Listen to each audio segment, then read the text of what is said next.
Welcome to Legal 123s with ByrdAdatto. Legal issues simplified through real client stories and real-world experiences. Creating simplicity in 3, 2, 1. Welcome to the opening episode of Season 6 of the Legal 123s with ByrdAdatto. I'm your host, ByrdAdatto, with my co-host, Michael Byrd. As a business and healthcare law firm, Brad, details matter. This season's theme is Zoom In. Once we know our big picture vision or strategy, we have to roll up our sleeves to get the work done. With each episode this season, we'll have our typical stories and make sure we talk about the specific actions to focus on for 2022. Yeah, Michael, I'm real excited for today's episode for two reasons. First, we've officially launched the podcast in the video realm so they can see our gorgeous radio faces and listen to us on YouTube and these other video platforms that I know nothing about. But secondly, we have two guests joining us to launch this season. I thought you were going to do hair and makeup. Oh, I did. Oh, okay. So defeated. Oh, well, it's going to be a good one. And I was going to do a deep dive, Brad, on my research for this episode today. Oh, good. Yeah, so you're using Google again. Pretty much. Oh, yeah. Do you know, Brad, that there is a list of the 10 strangest jobs in the world? I didn't know that, but I assume that you're going to tell me anyway. Yeah. Number 10, professional sleeper. You know, my daughter would be really good at that job. Yeah, I've got 2 teenagers too. Yeah. Number 9, a drying paint watcher. Number 8, a full-time Netflix viewer. You know, there's a lot of people, I think, who said during the middle of the pandemic that they were actually probably hired by Netflix to do that. Number 7, a train pusher. Let me explain what that is. A train pusher is in Japan. You have workers that are hired to help cram as many people onto the train as possible by pushing them from the outside in until the train closes. Yeah, that sounds really safe. What a great job. Yeah. Yeah. There are professional mourners in Southeast Asia. It's apparently a tradition that a loud funeral will assist the dead as they travel to the afterlife. So professional mourners are hired to cry and weep loudly throughout the service. It feels like my first 20 years as a Saints fan. Yes, yes. Number 5, a snake milker. They collect venom of poisonous snakes. Yeah, no. Number 4, a dog food taster. You know, I think there are people in college who either did that on a dare or as a pledge, or they're in college, so that's what they did. We don't want to hear about your college days again. Okay, sorry. Number 3, an odor judge. They test the effectiveness of new products by having to smell breath, feet, and underarms. Yeah, dead joke. That's a stinky job. Oh, Brad, you start that season out like that. There's a Marmite tasters, number 2. Their job is to test for correct texture, flavor, and consistency. The guy who has had this job has had it for 30 years and tasted around 3,000 jars. Okay. Number 1, scuba diving pizza delivery man. Apparently, there's an underwater hotel in Florida, and there's a person who delivers pizza in a watertight case. That sounds like a hotel, Michael, that we should consider for the next ByrdAdatto University retreat. But I'm more thankful that none of the positions you listed are actually at ByrdAdatto. True, though I'm betting that when you were a child dreaming about future Brad, you did not picture yourself doing a podcast and talking about the strangest jobs. Yeah, I'd say you're correct in that one. But, you know, normally when we talk about something in the beginning, we try to connect it to today's story. And we have a lawyer and we have a plastic surgeon, and I don't see the connection to the strangest jobs in the world and their profession. What if I told you that the lawyer joining us today founded a trade association for the medical spa industry and that he regularly lectures on the legalities of procedures like vampire facials and vaginal rejuvenation? You know, I'm not judging because we have actually given the same lecture, but that is it's pretty strange when you really take a step back and think about it. But definitely not something I'm sure that he dreamed about as a young boy, because we all know he wanted to be Michael Jordan. So that's definitely not what he was thinking about. And our plastic surgeon founded a business where cadaver heads are the main piece of inventory. Yeah, I think that's definitely every kid's childhood dream, or most people's zombie apocalypse nightmare. I'm not sure. One of the two. Well, here's the icing on the top. These two found each other like chocolate and peanut butter found each other for Reese's Peanut Butter Cups. All right, you've totally confused me, and hopefully the audience is still with us. Okay, well, let me introduce them. We got to start with the lawyer first. Okay. It's probably like a assumed thing. Yeah, obviously.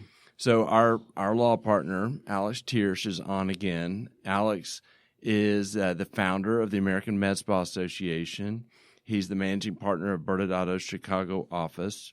He went to undergrad at the University of Iowa, DePaul University College of Law for law school. He has his own podcast called The Medical Spa Insider. He's married to Tony, and he is passionate about dogs and Michael Jordan. That he is. And then best for last, we have Chris Surek joining us. Chris is from Kansas City, went to Kansas City University undergrad, University of Kansas Medical Center. He did an aesthetic surgery fellowship at the Cleveland Clinic. He's a board-certified plastic surgeon. He's in private practice with Surek Plastic Surgery, and he founded the Academy for Injection Anatomy, AIA, which would probably explain the AIA knuckle tattoo that he sports. That makes sense, yeah. The common ground that these two have when they partner together is training and education, particularly for safe and compliant medical spa treatments. Gentlemen, welcome. I just wanted to get into cadavers. I didn't training was the least of the things I wanted to do. Cadavers all day long. It's good to be here. Thanks for having us, guys. Yeah. It's great to be here, guys. Well, we're glad to have you. And for our audience, full disclosure, we are a part of ANSPA family and now, of course, the AIA family. So I think it's time, Michael, for us to pick on the lawyer first. So, Alex, tell us about ANSPA. What does it do? Well, AMSPA is a trade group or a society of med spas. We're about close to 4,000 strong in the United States, and we provide mostly compliance resources, but also business and other types of tools and resources for our medical spas. Mainly, we provide them with information on who can do what in their particular state, supervisory rules, ownership rules, all that kind of stuff. We also do have a big trade show that we do in end of January, medical spa show, as well as a bunch of other educational events that we put on throughout the year.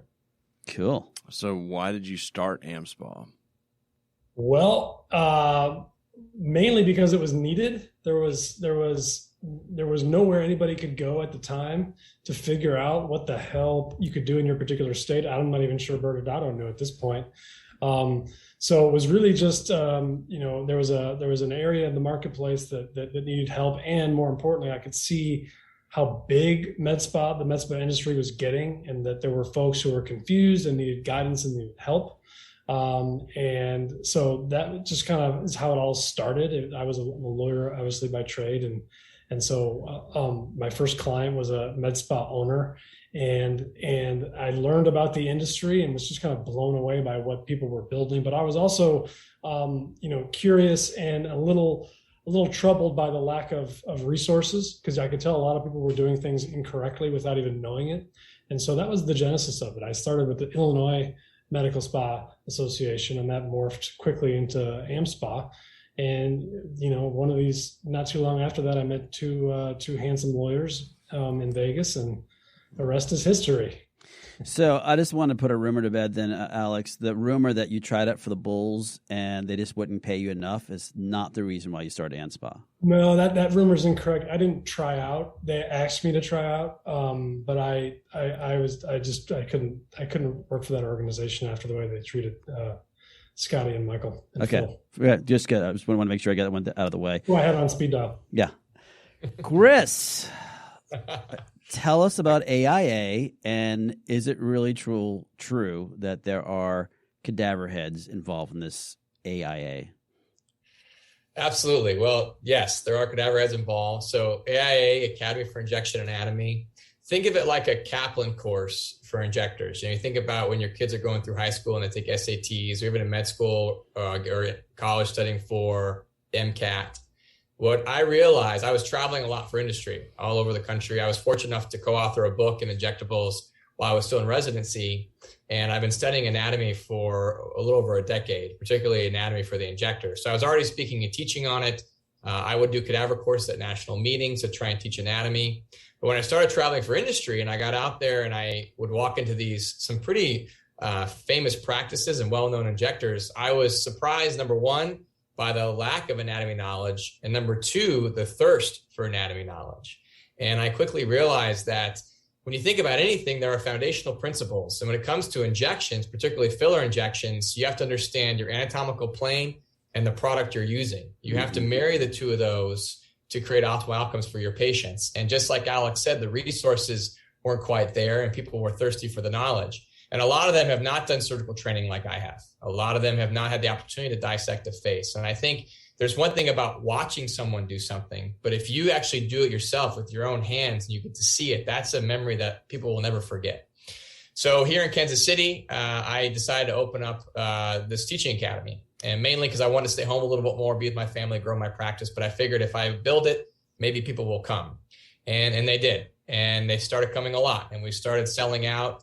Before COVID, we were sold out for 7 months straight before the pandemic hit. We had a very long wait list, which was an honor. And I think it was a testament to our passion for the industry. But the course, just to understand the baseline of it, it does utilize a cadaver head. These cadaver heads are curated by a company. They're treated very respectfully. We have to write a grant to utilize them, and we take it very seriously. But what I did is I created a method of dissection that allows any level of injector, whether you're a surgeon or a first-time injector, to inject common places and then dissect down to visualize how all the arteries, nerves, ligaments, lymphatics all interrelate. And the whole idea is to share the message of anatomy and safety in injectables. And we've built the course and grown it, and it's been really fun to watch, and I'm honored to see where it's come. That's really cool. And I'm curious, listening to you after all the education, and you have this idea that comes to you on how to improve education, you had to kind of take a jump out there from an entrepreneurial perspective to start a business. And had you started a business before, and what was that like? No, it's a great question. I had never started a business, but I had this like burning sensation in my gut saying, you should build this. And I remember sitting down with my wife actually the night that I was planning this out. And I spent a lot of time ahead of time in the cadaver lab trying to make sure I had a dissection that would work. I had to make sure all the intellectual property, the illustrations, the setup, I had negotiated with the hotels and done all stuff I had never done before. No event planning, no business planning, none of that. But I knew I loved it. And I figured, listen, if you love it enough and you're passionate about it, start small and grow it. And so it was an entrepreneurial thing for me. I have a full-time practice. I have 2 young kids. But again, my gut told me that the industry needed this. And so I just kept pushing forward, and we figured it out. Well, okay. So now we have, back to Michael's Reese's Buttercup moment, we have the chocolate, and I'm not sure who that is, the peanut butter. And somewhere in 2020, ANSPA and AI decide to come together and partner together. What made y'all, besides being apparently a Reese's peanut butter cup, what made you such a good fit and for you guys to come together? And maybe Chris, I'll start with you. Yeah, actually, I remember the first time I hopped on a call with Alex and Kathy. I had some interest from other people in industry. I had some interest in the private equity sector. I had grown to the point where I knew I needed help. Either I hired more staff, and built it on my own. I hired a consulting company potentially as an option. But in reality, I knew that I wanted to grow it, but I needed a good partner. We had such a long wait list. We had such a backlog. We had so much requests to go out and teach people. And, there's up to 30,000 injectors in the US. And by the time Alex got to me, I'd only topped like 250. And I wanted to share the message. I wanted to spread it. But I was really, really concerned about maintaining the sanctity and the authenticity and the intimacy of the course. And so some of the people I talked to, I wasn't quite getting that vibe. And then when I sat down with Alex and Kathy, I could tell that they appreciated the passion behind the course. The way I grew it was much the way Alex grew AmSpa, right? You have an idea, you grow it, you just keep pushing, and you maintain the right principles, the right passion about it. And so then I thought to myself, well, this is perfect because here's an organization, a proven organization that, again, started grassroots and grew. I like the people. They understand compliance, legal, business, all the stuff that I don't cover in my course, but I would love to have as resources. And also an events team and a marketing team to grow AIA while still maintaining the message. And so it made perfect sense to me. And again, I'm a person who goes by gut and instinct, and my instinct right away said that AmSpa would be a great partner to grow the course. Awesome. Well, I'd love to hear, Alex, kind of your perspective, wearing the AmSpa hat as y'all decided to partner together. Yeah, it really was. It really was a perfect fit right from the get-go. I had heard a lot about Chris and his course just through reputation. I talked to a lot of folks who had attended to it, a lot of industry, was very excited about what he was doing. Excuse me. He was, when I talked to folks about trainers and how AmSpa wanted to get into clinical training at some point, he was the one that was really the first and last on the list. So I was very lucky through Kathy and Kathy Christensen, my CEO, deserves a lot of credit because she first talked to Chris and was able to get us in touch.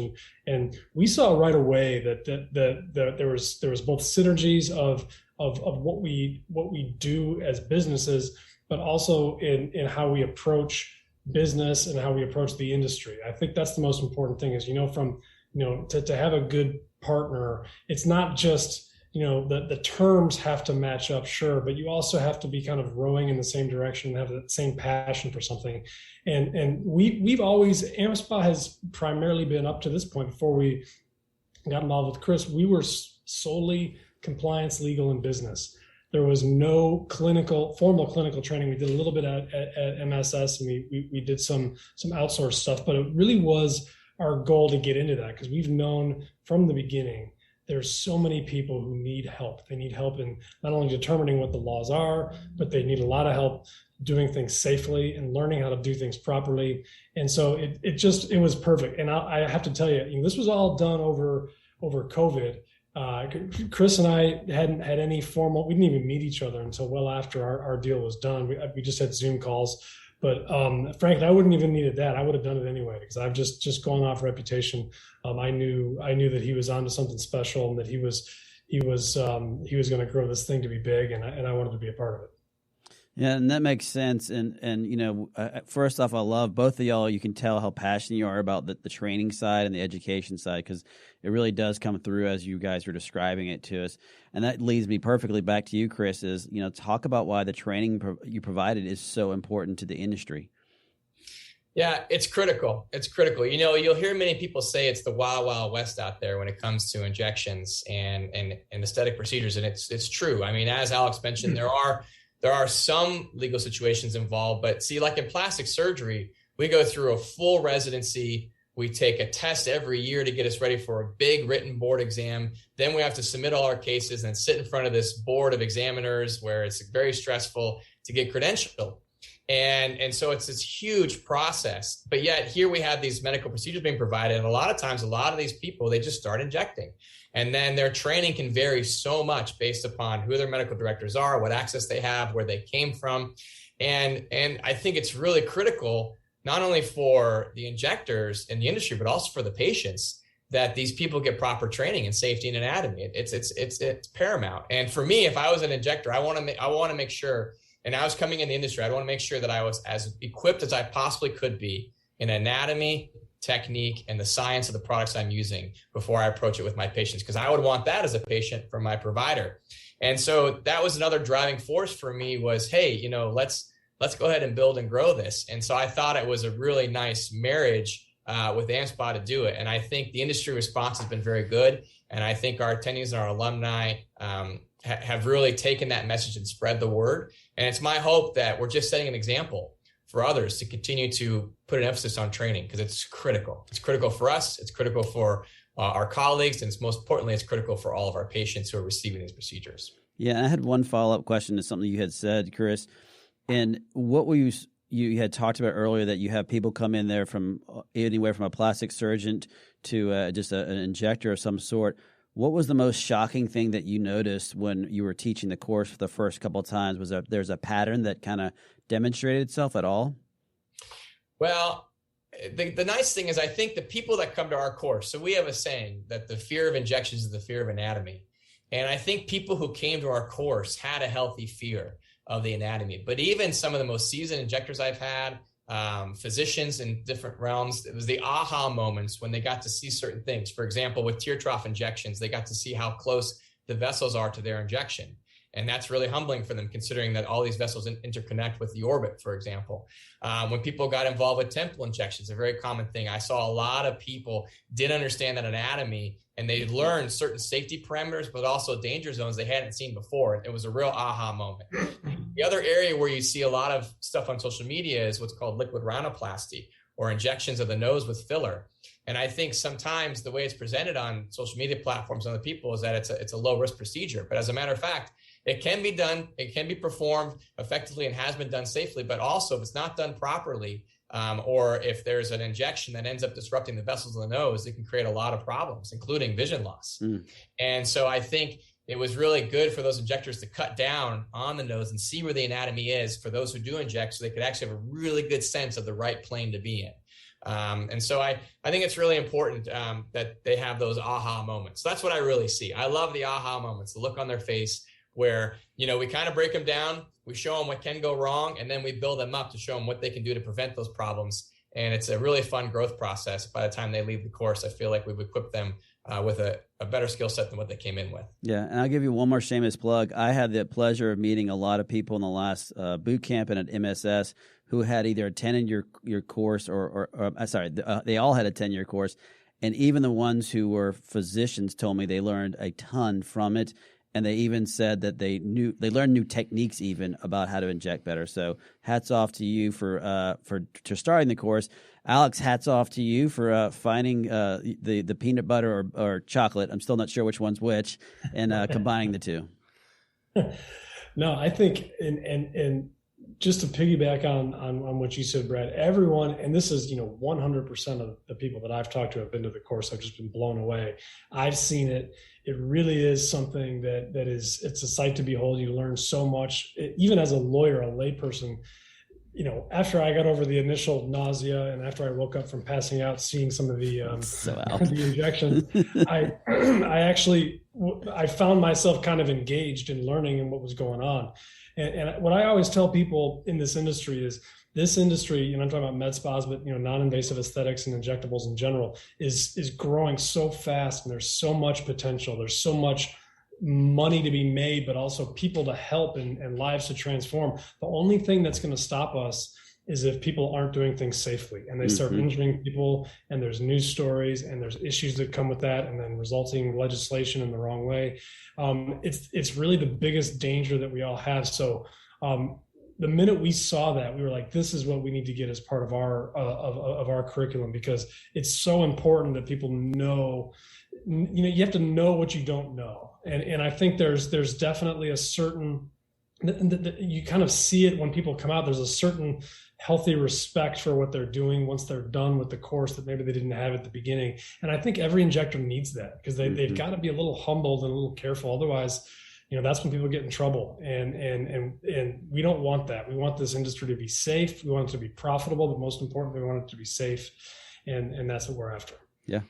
That's amazing. Yeah. And it's a definite 1-2 punch. On the one hand, you have to educate on compliance so people can know, from a government perspective, what are the regulations on how you can be set up and who can do what. But then to peel the onion back, or maybe I should say cadaver back another layer, you actually have to know how to do it and do it safely, because that's ultimately the goal, is patient safety. So that's really cool. I think what we'll do next, Chris, is say goodbye, to give some space to, on the back after commercial, to do a little bit more of a legal focused dive. We're so grateful to have you on. It was awesome to hear. Every time you talk about it, we can feel the passion come out just with the way you talk about it. So thank you, and appreciate you being here. Thank you, guys. Honored to be on the show. I really appreciate it. Thank you again. Take care. All right. Well, we'll catch you later. Bye, guys. Many business owners use legal counsel as a last resort rather than as a proactive tool that can further their success. Why? For most, it's the fear of unknown legal costs. ByrdAdatto's Access Plus program makes it possible for you to get the ongoing legal assistance you need for one predictable monthly fee. That gives you unlimited phone and email access to the legal team, so you can receive feedback on legal concerns as they arise. Access Plus, a smarter, simpler way to access legal services. Find out more. Visit ByrdAdatto.com today. Welcome back to Legal 123s with ByrdAdatto. I'm your host, Brad Dow, with my co-host, Michael Byrd. And as you can see, our guest, Alex Thiersch, I can't say badass, the best guy, is still with us. So, Alex, we're glad you're still here with us for the second half. Happy to be here. All right. Well, I'm going to reset everything. We said it at the beginning, but this season's theme is Zoom In. Chris Surek is so powerful in talking about provider training, and I just love the obvious passion for patient safety. And yet there are also legal reasons from a compliance perspective that provider training is so important. Mm-hmm. So, Brad, talk about why it's so important in every state that the provider actually have the skills to provide the treatments. Yeah, and this is a tough one, because first you have to understand every single state dictates a different level of education that's required to be even qualified to actually provide those treatments. And so compliance doesn't always start or stop at someone's education level. And then you have, of course, the medical and nursing boards that want to provide additional thoughts about what training the person has for them to be able to do certain treatments. And so it gets very confusing. And one of my favorite moments on stage with Alex was, as I was trying to explain this, he said, just understand this just sucks. And it kind of summarizes, Alex, what we face is there's no easy answer to say, yeah, everyone can do this and no one can do that. And that's the statement that you had, that it just sucks sometimes. And you know what? Because we get this question all the time, how much training do I need? How much is enough? When do you reach that point where you say, okay, I am now trained enough to be able to do X procedure? And the truth is that it's never enough, right? I mean, the more training you can get, the better. You can never stop learning. And when you're dealing in an industry like we are that's governed by, boards with opinions and things like standard of care, you don't have written down rules that govern everything that you can refer to. It's really, you have to just err on the side of caution. And so I'm always telling people, you just get as much as you possibly can. The more you can get, the better, and then document everything, and you should be okay. Yeah, all really good points. Michael talked about how the states actually regulate from the formal education requirement. Yeah, so you have this educational requirement of training for the procedures we just talked about, but then the states also will say, hey, you need to have this, whatever this is, to be able to do XYZ procedures. And the states kind of follow two basic approaches. You have some states like California and New York that just tell you who can do what. And in both of those examples, they're like, hey, if the procedure is the practice of medicine, it can be done by an RN, a nurse practitioner, a physician assistant, or a physician. And it's pretty, even though compliance isn't as clearly showing, it is pretty black and white as at least how they regulate it. And then you have other states where they kind of push it onto the doctor. I mean, they're basically saying, hey, this is a medical treatment, and the ultimate accountability goes to the medical license that we're regulating. And we hold you to treat patients within a standard of care. And so when you are delegating treatments to other providers, it's up to you to decide, do they have the adequate education? Do they have the adequate training? And are you within the standard of care? So if we said a doctor delegated injections to Brad because Brad walked by the cadaver course, my question back would be, okay, well, what would the medical board say about that to you if you were standing before them and trying to answer to the standard of care? So it can seemingly create a lot more flexibility. It kind of does, because you can have you don't have a limited list, but you just have to be careful and be mindful that you're going to be accountable for who it is that you allow to provide treatments. Totally agree. All right, Alex, let's start closing out this episode. Why don't you give us some final takeaways for our audience for today? I think it was great to hear Chris Surek, like you guys say, you can just hear how passionate he is about it. And I will tell you, when you see him on stage doing his thing and talking about anatomy, it's like he becomes a different person. Like it's really amazing. And I think that's, for final thoughts, like that's what it's all about. Like you have to never ever stop learning and understand that the only thing that is going to stop this industry is ourselves. If we don't get trained, we don't do things safely. And there is no substitute for good patient outcomes.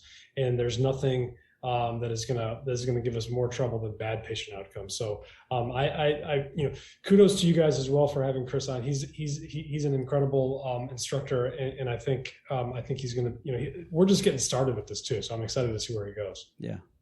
I guess, Michael, I'll go next, just kind of give my final takeaways before we get back to you. And I think, we talked about this earlier. It can be very confusing depending on what state you are. And the defense, everyone's doing it, must be okay because you don't understand. Everyone does this.